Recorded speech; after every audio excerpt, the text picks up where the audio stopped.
Hello dear students, welcome back to my channel Physics SPC. Electrostatics JEE के लिए एक question. 3 equal point charge plus q each are moving along a circle of radius r। तो ये 3 charges हैं, ए Q और ए Q और ए Q, और ये मूव कर रहे हैं सर्कुलर पाथ पर जिसकी रेडियस r है। And a point charge -2q is also placed at the centre of the circle.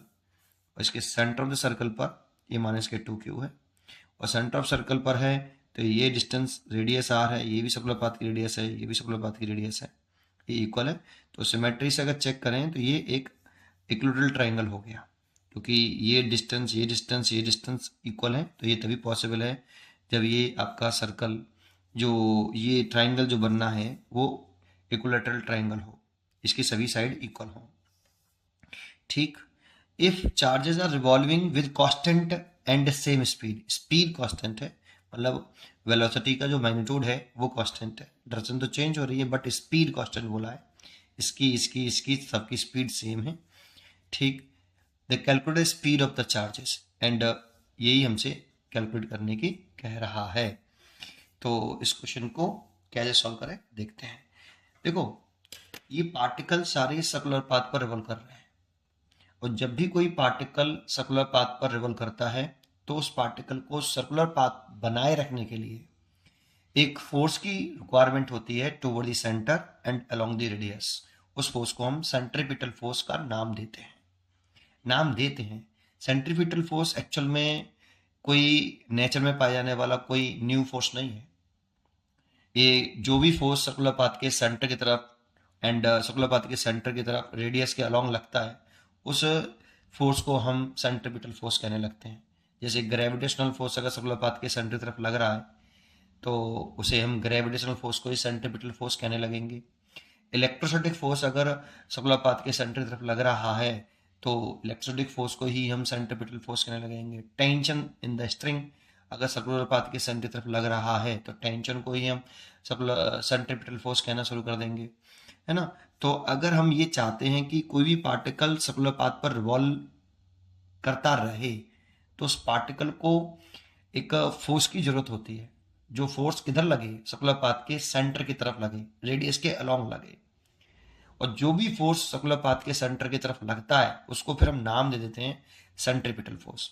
और विदाउट सेंट्रीपिटल फोर्स के कोई भी बॉडी सर्कुलर पाथ पर रिवॉल्व नहीं करती है। बस इसका इतना ही सीधा सा कंसेप्ट है, और सेंट्रीपिटल फोर्स का फॉर्मूला आप सब जानते हैं। सेंट्रीपिटल जो फोर्स इसमें जो कंसेप्ट है, की कंसेप्ट, वो मैं आपको यहाँ लिख देता हूँ कि जो सेंट्रीपिटल फोर्स होता है, centripetal force F is equal to, ये जो होता है mv² ओवर r। यहाँ पे m जो पार्टिकल रिवॉल्व कर रहा है उसका मास है, उसकी ये स्पीड है, और सर्कुलर पाथ की रेडियस है। यहाँ r radius of circular path, radius of circular path. अब बस हमें यहाँ सेंट्रीपिटल फोर्स कौन है वो फाइंड आउट करना है। और सेंट्रीपिटल फोर्स कोई न्यू फोर्स नहीं है, जो भी फोर्स सर्कुलर पाथ के सेंटर पर लगेगा उसी को हम सेंट्रीपिटल फोर्स का नाम दे देंगे बस। तो देखो, इस वाले पर आप फोर्स की बात करें तो यहाँ पे केवल ये चार्जेस ही हैं, तो ये सारे चार्ज इस पर फोर्स लगाएंगे। ये वाला चार्ज जो है इस पर फोर्स लगाएगा, रिपेल करेगा। ये वाला चार्ज इस पर फोर्स लगाएगा, रिपेल करेगा। ये चार्ज इस पर फोर्स लगाएगा, अट्रैक्ट करेगा। फिर इन सबका नेट फोर्स निकालेंगे। अगर नेट फोर्स की डायरेक्शन सर्कुलर पाथ के सेंटर तरफ है तो नेट फोर्स ही सेंट्रीपिटल फोर्स कहलाएगा। तो इसमें हमें केवल इस पर नेट फोर्स फाइंड आउट करना है, और नेट फोर्स की डायरेक्शन सर्कुलर पाथ के सेंटर की तरफ होनी चाहिए, तभी उसको हम सेंट्रीपिटल फोर्स कह पाएंगे। बस इतना सा कंसेप्ट है। आप इस पे नेट फोर्स निकालिए, सबसे पहले इस पे निकाल लो, इस पे नेट फोर्स निकाल लो, इस पे निकाल लो। जो सर्कुलर पाथ में घूम रहा है उस पर किसी एक पर नेट फोर्स निकाल लो, है ना। तो मान लो मैं इसको ए पॉइंट कह देता हूँ कि ये ए पॉइंट है, ये बी है और ये सी है, और सेंटर वाले को मैं वो मान लेता हूँ। तो देखो, ए पर ए बी वाला जो फोर्स लगाएगा वो कितना होगा, F1 मान लेता हूँ, है ना। और उसे लिख लेता हूँ मैं यहाँ कूलाम्स लॉ लगा रहा हूँ, 1/4πε0, दोनों चार्ज का प्रोडक्ट QQ ओवर सेपरेशन। हमें ये वाली चाहिए होगी जो कि क्वेश्चन में गिवन नहीं है, ये सेपरेशन क्वेश्चन में गिवन नहीं है, क्योंकि इन दोनों चार्ज का प्रोडक्ट कर रहे हैं तो इन दोनों के बीच की सेपरेशन हमें चाहिए, और ये सेपरेशन हमें गिवन नहीं, तो कैसे निकालें? तो देखो ये डिस्टेंस हमें गिवन है r, और ये इक्वल ट्रायंगल है तो ये 60 डिग्री एंगल होगा, तो ये 30 डिग्री होगा, और ये साइड को अगर हम एक्सटेंड करेंगे तो ये 90 डिग्री, और ये इस साइड का BC का ये वाला जो पॉइंट है M मिड पॉइंट होगा। तो लेट कर लो कि BM डिस्टेंस अगर x है तो हम इस x को निकाल सकते हैं, और x को निकालें तो इस ट्राइंगल में लगा लें। तो देखो इस ट्राइंगल में कौन से वाले में इसे O माना है, तो ट्राइंगल OBM अगर हम यूज करें इसमें, तो इसमें cos 30 लगा सकते हैं बेस अपॉन हाइपोटेनियस। तो cos 30 बेस हो गया आपका x और हाइपोटेनियस हो गया r, और यहाँ से x निकाल सकते हैं r cos 30, और cos 30 की वैल्यू होती है आपकी √3/2। लेकिन हमें चाहिए BC डिस्टेंस, तो यहाँ पे AB डिस्टेंस, BC डिस्टेंस और AC डिस्टेंस इक्वल होंगी, क्योंकि इक्वेटोरियल ट्रायंगल है, और जो कि ट्वाइस ऑफ x होगा, क्योंकि हमने x जो डिस्टेंस कंसीडर किया है वो ये कंसीडर किया है ये। तो BC जो है M मिड पॉइंट है, तो BC इसका ट्वाइस होगा, इसलिए इसका ट्वाइस करें, x की वैल्यू अगर हम पुट करें यहाँ से तो √2 से ये 2 कैंसिल हो जाएगा, इसीलिए ये जो आएगा √3r होगा। इसलिए यहाँ पे जब हम लिखेंगे Q की, ऐसे इस Q पे फोर्स निकाल रहे हैं, तो यहाँ पे जो वैल्यू पुट करेंगे इन दोनों चार्ज के बीच की शॉर्टेस्ट सेपरेशन पुट करेंगे, जो कि √3r है, इसका स्क्वायर करेंगे तो 3r²। ठीक, अच्छा डायरेक्शन दिखाना पड़ेगा, तो ये पॉजिटिव चार्ज है और इस पे ये जो फोर्स लगाएगा वो ऐसे लगाएगा, ये F1। अब जरा सोचो, अगर ये तो ड्यू टू किस पे है आपका, एट ए, ऐसे लिख देते हैं एट ए ड्यू टू आपका B, ए पर है ड्यू टू B वाले चार्ज की वजह से। ऐसे ही अगर हम F2 निकालें, F2 जो कि सेम वैल्यू होगी 1/4π0 Q²/3r², और ये भी एट ए है ड्यू टू आपका C, क्योंकि इस चार्ज की वजह से इस चार्ज पे फोर्स निकालेंगे, तो ये जो डिस्टेंस है और ये डिस्टेंस इक्वल है, और चार्जेस के प्रोडक्ट भी इक्वल हैं, तो फोर्स मैग्नीट्यूड वाइज तो इक्वल होगा, बट डायरेक्शन जो होगी वो पॉजिटिव चार्ज से अवे और लाइन जॉइनिंग के अलोंग, तो ये पॉजिटिव चार्ज है और रिपल्सन होगा, और लाइन जॉइनिंग के अलोंग होगा, तो ये ऐसे आएगा। लेकिन ये दोनों फोर्स इक्वल हैं, F1 और F2 आपको यहाँ दिखाई दे रहे होंगे कि ये इक्वल हैं, F1 बराबर F2, इसीलिए मैं इस F2 को भी F1 लिख देता हूँ। ठीक, अब रह गया -K2Q। इस -K2Q इस A पे कितना चार्ज फोर्स लगाएगा वो निकाल लेते हैं, उसे मैंने F3 मान लिया है, 1/4πε0। हम मैग्नीट्यूड लिख रहे हैं इसलिए चार्ज का साइन पुट नहीं करेंगे, ओनली वैल्यू पुट करेंगे। ये Q है और ये -K2Q है, साइन पुट नहीं करते जब ओनली मैग्नीट्यूड लिख रहे होते हैं तो Q एंड 2Q, और इनके बीच की शॉर्टेस्ट सेपरेशन लिखनी है, तो Q और -K2Q के बीच की शॉर्टेस्ट सेपरेशन अगर हम चेक करें तो इस डायग्राम में आपको दिखाई दे रहा होगा कि इनके बीच की शॉर्टेस्ट सेपरेशन कैपिटल R है, इसीलिए यहाँ पे आएगा कैपिटल R²। और इसकी डायरेक्शन जो है अट्रैक्शन होगी, क्योंकि ये +K2 है, ये -K2, तो इस पे अट्रैक्शन फोर्स लगेगा लाइन जॉइनिंग के अलोंग, तो दैट मीन्स ऐसे होगा, दिस इज F3। अब इस पर देखो 3 फोर्स लग रहे हैं इस पर, अब इन तीन फोर्सेस का हम A पे जो लगने वाला ये फोर्स हो गया at A due to centre O। ठीक, अब इस पर हमें नेट फोर्स निकालना होगा। नेट फोर्स निकालने के यहाँ पे मेरे पास 2 मेथड है, मैं F1 का कंपोनेंट कर लूँ तो निकाल सकता हूँ, या फिर मैं सीधे ट्रायंगल ऑफ एक्ट्रेडिशन का यूज़ कर लूँ। मैं तो ट्रायंगल ऑफ एक्ट्रेडिशन का ही यूज़ ज़्यादा करता हूँ।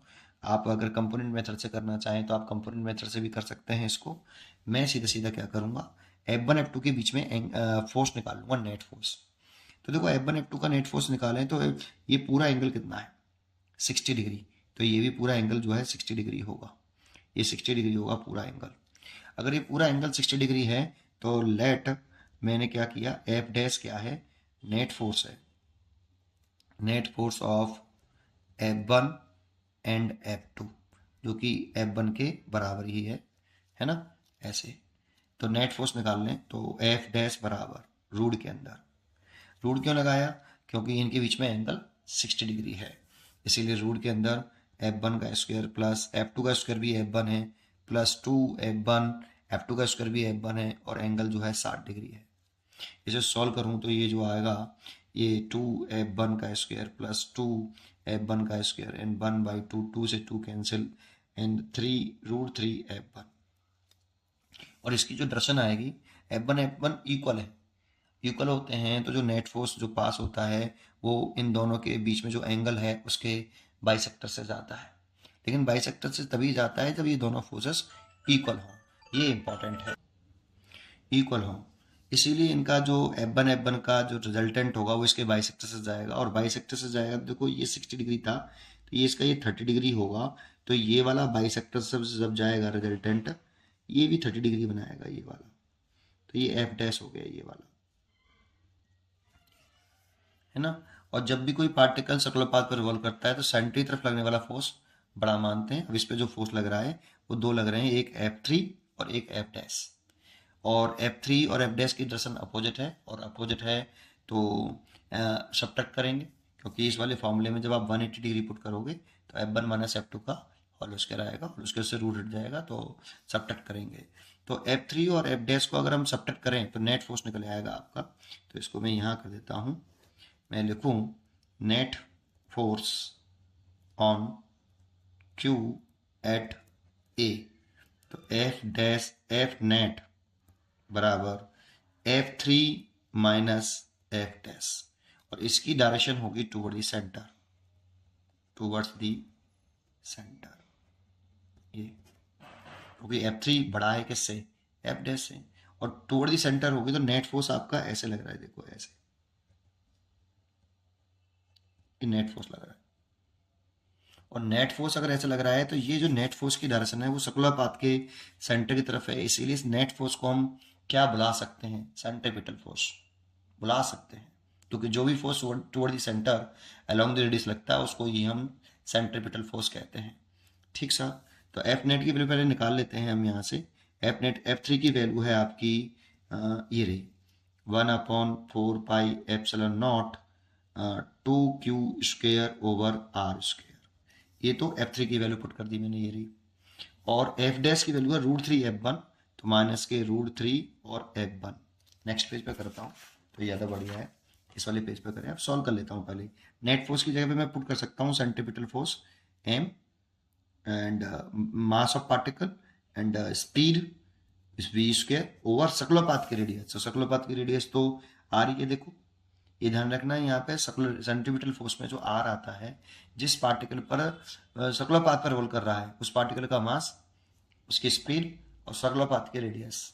तो सर्कुलर पाथ की रेडियस देखें इस पार्टिकल की तो कैपिटल R है, इसीलिए इसे हम कैपिटल R पुट करेंगे। ये नेट फोर्स की जगह पर मैंने लिखा है, क्योंकि यहाँ पे जो नेट फोर्स है यही क्या है आपका सेंट्रीपिटल फोर्स है, यही आपका, इसे सेंट्रीपिटल फोर्स बुला सकते हैं हम, क्योंकि इसकी direction toward the centre and along the radius है। इसीलिए इसमें मैंने इस एफ नेट की वैल्यू ये पुट कर दी है, इज इक्वल टू 1/4πε0।